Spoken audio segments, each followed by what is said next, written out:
In this video, I'll be demonstrating how I made my own oil wax wood finishing product. But first, I thought I'd explain the reasons why, as there were a few reasons. Firstly, I've recently run out of Beeswax, which is a product that I use quite often as a finish, at least for the items that I make that don't need a lot of protection from moisture. Secondly, Beeswax is great for adding a really smooth finish and a nice subtle sheen to wood, but it doesn't really pop the grain. So what I usually do is apply boiled linseed oil first to pop the grain, wait for that to dry, and then I apply Beeswax. Then I wait for that to dry, and then buff out the wax with a cotton cloth. I want my finish to be a blend of oil and wax, as that will help speed up my finishing process a bit. Thirdly, I thought that if I could make a product that I was happy with, then it's something that I can make in bulk and sell via my Etsy store. Finally, I just like making things, and it's just something I was interested to try. I wanted to try and make two different types of finish as well.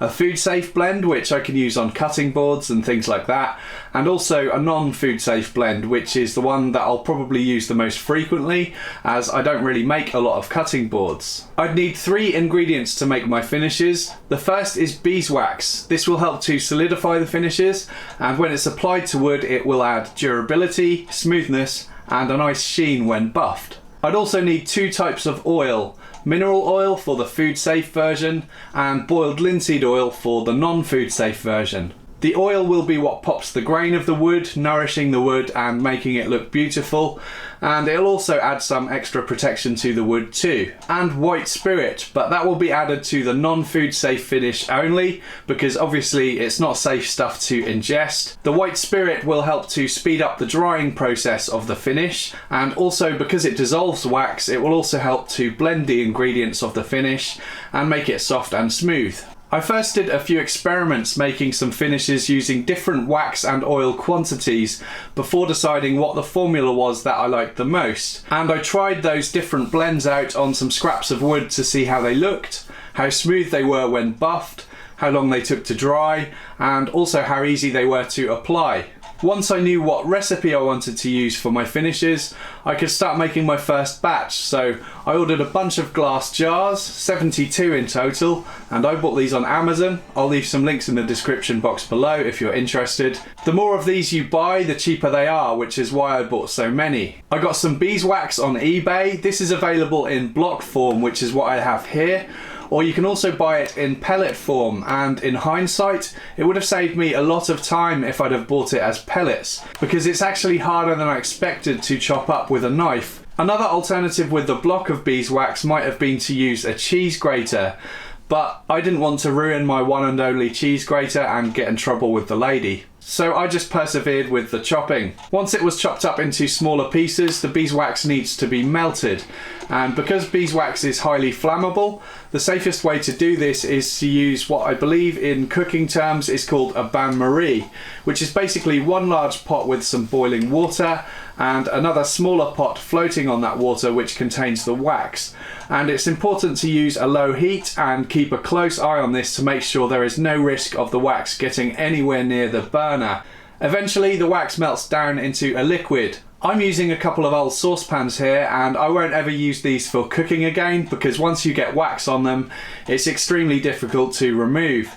So don't go using your favourite saucepans for this. Maybe use some old ones or pick up some second-hand ones to use. First I made the non-food safe finish, and for that I found that the best ratio was 1/3 boiled linseed oil, 1/3 white spirit, and then I added 1/3 of the melted beeswax. I just did this by eye rather than measuring out the quantities, and that worked absolutely fine. When I did my first experiments, I found that it's really important to mix really thoroughly and quickly too, because as soon as that hot wax hits the cold ingredients and the cold sides and bottom of the glass jar, it immediately starts to solidify.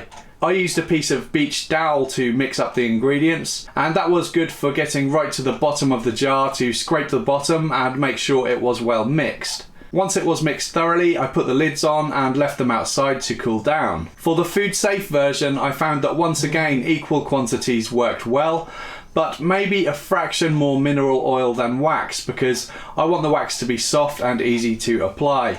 So I poured in a little over half mineral oil and then added the hot beeswax, mixing thoroughly again with a beach dowel. And I used a clean dowel for this because I didn't want to cross-contaminate the non-food safe ingredients with the food safe one. And then I left those outside to cool down too. The whole process of making this stuff is quite messy, and once you get drips of beeswax on anything, it's difficult to get it off without using white spirit. So to be honest, doing this kind of thing in your kitchen isn't really ideal. I used a piece of Perspex over my work surface to protect it and for easier cleanup. What might be a better idea would be to do it all outside using something like a gas camping stove for the bain-marie. That way, if you accidentally spill some wax or oil on something, it should be less of a problem. Next, I used a rag soaked with some white spirit to clean up the outside of all the jars to remove any drips or residue and clean them up, as later I'll be adding some stickers to these jars and I wanted those to stick really well. Then I designed some simple labels to put onto the jars and I got them printed up at my local print shop. I did a front label, an information label and an instructions label for each of the two finishes, and I used different colours for the labels, green for the original recipe and purple for the food safe, just so it makes it easier to know at a glance which is which. Both of these finishes worked out really great, and I'm not just saying that because I'm now selling it. I'm genuinely going to be using this going forward instead of Beeswax, so you'll see me using it in future videos. And by the way, these are traditional recipes anyway. This isn't something that I've come up with myself. If you don't want to make your own and you're interested in buying some of mine, that would be fantastic. It's available now on my Etsy store, link to that in the description box below. If you want to support my channel but also get something back in return, then buying this is a great way to do that. I'm not sure if I'll continue making it. It really depends on how well it sells and whether it works out to be financially worth the time I put into making it. It's relatively easy to make, and if you want to have a go at it yourself, I'd recommend learning from my mistakes. So 1, consider buying beeswax in pellet form rather than block form. 2, make sure you mix it really thoroughly when you add the wax. 3, don't use your best saucepans. And 4, try and do it somewhere where you can make a bit of a mess, because you will spill some wax or some oil at some point during the project. I can almost guarantee it. I hope you found this video useful or interesting. Please subscribe if you haven't already for more weekly woodworking videos, and thank you for watching.